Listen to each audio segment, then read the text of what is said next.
आज का वीडियो हम लेकर आए हैं बिहार में भाषा का विकास। भारत में 4 भाषा परिवार थे, जैसे कि भारोपीय, द्रविड़, ऑस्ट्रिक व चीनी तिब्बती मिलते हैं, जिनमें हिंदी भारोपीय परिवार की भाषा है। भारत में बोलने वालों के प्रतिशत के आधार पर भारोपीय परिवार सबसे बड़ा भाषा परिवार है। बिहार में पूर्णतः हिंदी भाषी राज्य है, जहाँ हिंदी अभिव्यक्ति का मुख्य माध्यम है, किंतु इसके विभिन्न भागों में मैथिली, भोजपुरी, मगही, अंगिका, वज्जिका, संथाली, मुंडारी आदि बोलियां भी बोली जाती हैं। हिंदी, मैथिली, उर्दू बिहार की आधिकारिक भाषा है। बिहार में बोली जाने वाली हिंदी भाषा में क्षेत्रीय विविधता पाई जाती है। उत्तरी पूर्वी बिहार में मैथिली, उत्तर पश्चिमी और दक्षिणी पश्चिमी भाग में भोजपुरी तथा दक्षिणी बिहार में मगही की प्रधानता है। यहाँ पर बोली जाने वाली सभी भाषा हिंदी एवं उर्दू का मिश्रित रूप है। बिहार की बोलियों के विशेषज्ञ के रूप में जॉर्ज गियर्सन का विशेष महत्व है। उन्होंने बिहार की बोलियों को बिहारी नाम दिया है। फर्स्ट में बात करेंगे हिंदी भाषा। बिहार राज्य में हिंदी के विकास में सदल मिश्र का महत्वपूर्ण योगदान रहा है।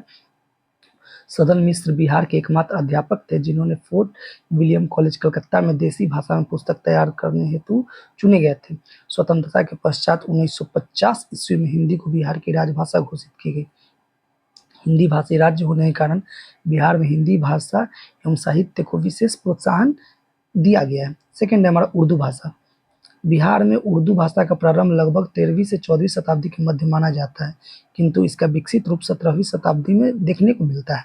उर्दू भाषा के विकास में अरबी, फारसी, भोजपुरी तथा मगही आदि भाषाओं के साथ सूफीवाद की भी महत्वपूर्ण भूमिका रही है। उर्दू भाषा में बिहार के इतिहास पर प्रथम ग्रंथ नक्शे पायदार अली मोहम्मद शाह अजीमाबादी के द्वारा लिखा गया। डॉक्टर अजीमुद्दीन अहमद ने अंग्रेजी कविता शैली सोनेट का उर्दू भाषा में सर्वप्रथम प्रयोग किया था। गुल ए नगमा इनकी कविताओं का संकलन है। बिहार के विख्यात कवि कलीम अजीज को उर्दू शायरी को नए रूप में सजाने के लिए पद्मश्री सम्मान से सम्मानित किया गया है। अब्दुल समद के उपन्यास 2 गज जमीन को भी साहित्य अकादमी पुरस्कार प्राप्त हुआ है।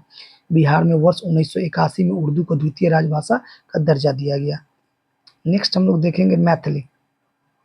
मैथिली जो है आर्य परिवार की भाषा है, जो बिहार के अतिरिक्त पड़ोसी राज्य झारखंड एवं पड़ोसी देश नेपाल में भी बोली जाती है।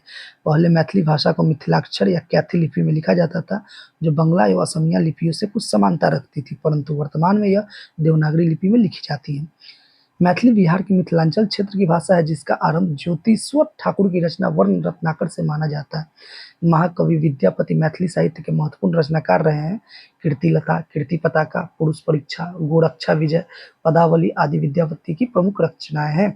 मैथिली साहित्य में बैजनाथ मिश्र, जिसे नागार्जुन भी कहा जाता है, की महत्वपूर्ण भूमिका रही। उनकी कृतियों में पत्रहीन, नग्नगाछ, पारो तथा बलचनमा आदि प्रमुख है।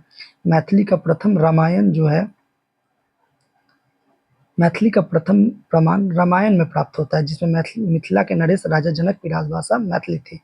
22 दिसंबर 2003 को 92वें संविधान संशोधन के माध्यम से भारत सरकार ने बोडो, डोगरी, मैथिली, संथाली यानी कि मैथिली को भारतीय संविधान की 8वीं अनुसूची में शामिल किया था, जिस वजह से 8वीं अनुसूची में अब 22 भाषाओं का उल्लेख है। यद्यपि साहित्य अकादमी द्वारा मैथिली को साहित्यिक भाषा का दर्जा वर्ष 1965 से ही प्राप्त है। अगला नेक्स्ट है भोजपुरी। बिहार के प्राचीन जिले भोजपुर के नाम पर भोजपुरी शब्दों का निर्माण हुआ है। भोजपुरी आर्य परिवार की भाषा है, जिसका इतिहास 7वीं शताब्दी से प्रारंभ होता है। भोजपुरी बिहार राज्य के उत्तरी एवं पश्चिमी क्षेत्र जैसे कि बक्सर, आरा, सारण, पूर्वी चंपारण, पश्चिमी चंपारण और रोहतास जिले आदि में बोली जाती है तथा पड़ोसी राज्य पूर्वी उत्तर प्रदेश में भी बोली जाती है। 17वीं शताब्दी में धरती दास एवं दरिया दास ने भोजपुरी के विकास में महत्वपूर्ण योगदान दिया। आधुनिक युग में बाबू रघुवीर नाथ, महेंद्र मिश्रा, भिखारी ठाकुर ने इस भाषा को नई दिशा प्रदान की है। भोजपुरी भाषा की प्रमुख रचना है विदेशिया, जिसके रचनाकार है भिखारी ठाकुर।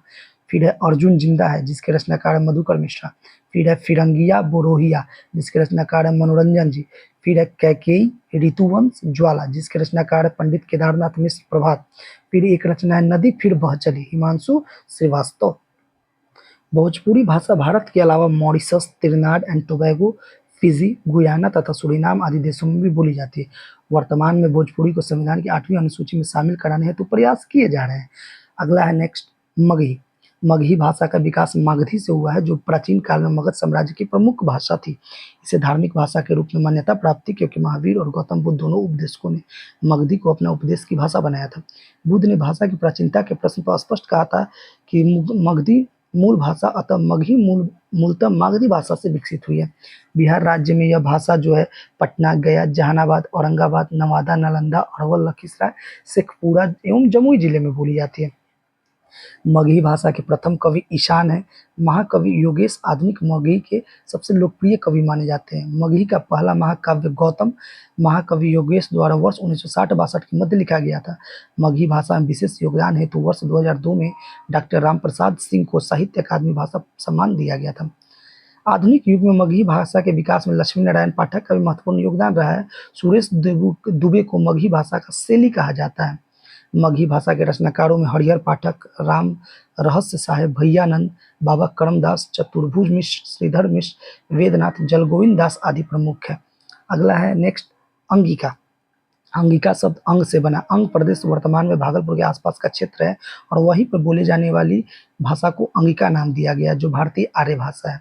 बिहार में अंगिका भाषा भागलपुर, मुंगेर, खगड़िया, बेगूसराय, पूर्णिया, कटिहार एवं अररिया जिले में बोली जाती है। अंगिका मैथिली की एक उपबोली है जिसे भागलपुरी के नाम से भी जाना जाता है। अंगिका भाषा का प्राचीनतम उल्लेख वामन जयदीप द्वारा रचित ग्रंथ कविका वृत्ति में मिलती है। जॉर्ज गियर्सन द्वारा इस भाषा को छीका छीकी की संज्ञा दी गई है। अंगिका का पहला नाटक नरेश पांडे चकोर द्वारा लिखा गया था जिसका नाम सर्वोदय समाज था। यह सर्वोदय समाज है। डॉक्टर तेज नारायण कुशवाहा ने अंगिका बोली का इतिहास लिखकर इस भाषा को लोकप्रिय बनाने में बहुमूल्य योगदान दिया है। अंगिका भाषा में निर्मित पहली फिल्म खगड़िया वाली भौजी वर्ष 2007 में प्रदर्शित की गई। फिर सुन लेंगे, अंगिका भाषा में निर्मित पहली जो फिल्म थी खगड़िया वाली भौजी वर्ष 2007 में प्रदर्शित की गई थी। अंगिका भाषा की कुछ रचनाएं हैं। विशाखा जिसके रचनाकार है नरेश पांडे, भाग्य रेखा जिसके रचनाकार है परशुराम ठाकुर, ढोल बजय दे बुतरू के तुतरू ये इसकी रचनाकार है अमरिंदर, हमरो जीवन के हिलखोर इसके रचनाकार है अभयकांत चौधरी, तीर्थ जतरा के लेखक हैं जगदीश पाठक। और लास्ट है हमारा वज्जिका। वज्जिका उत्तर बिहार के उस क्षेत्र की भाषा है जहाँ भगवान महावीर और महात्मा बुद्ध की जन्मभूमि एवं कर्मभूमि थी तथा विश्व के प्रथम गणतंत्र वज्जी संघ की स्थापना हुई थी। राहुल संकृत्यायन ने इस भाषा को वज्जिका नाम दिया। उन्होंने अपने लेख मातृभाषाओं की समस्या में भोजपुरी, मैथिली, मगही और अंगिका के साथ साथ वज्जिका को हिंदी के अंतर्गत जनपदीय भाषा के रूप में स्वीकार किया। प्राचीन काल के वज्जी संघ के प्रदेश को वज्जिकांचल कहा जाता है। वज्जिकांचल क्षेत्र में बोली जाने वाली भाषा को वज्जिका की संज्ञा दी गई है।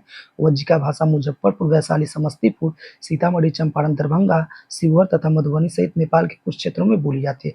कुछ फैक्ट है जिसको हम लोग देखेंगे। बिहार का प्रथम साप्ताहिक हिंदी समाचार पत्र बिहार बंधु का रचना जो है केशव राम भट्ट व मदन मोहन भट्ट द्वारा 1875 में पटना से प्रारंभ हुआ था। फिर है द बिहार हेराल्ड जिसके रचनाकार गुरु प्रसाद सेन है।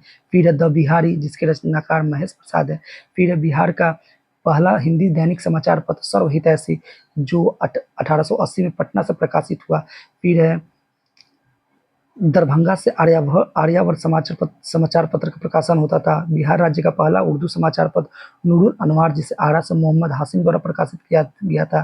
दरभंगा से एक साहित्यिक पत्रिका किरण का प्रकाशन होता था। और एक लास्ट है असहयोग आंदोलन के दौरान मजहरुल हक द्वारा पटना से द मदरलैंड का प्रकाशन किया गया। Thank you.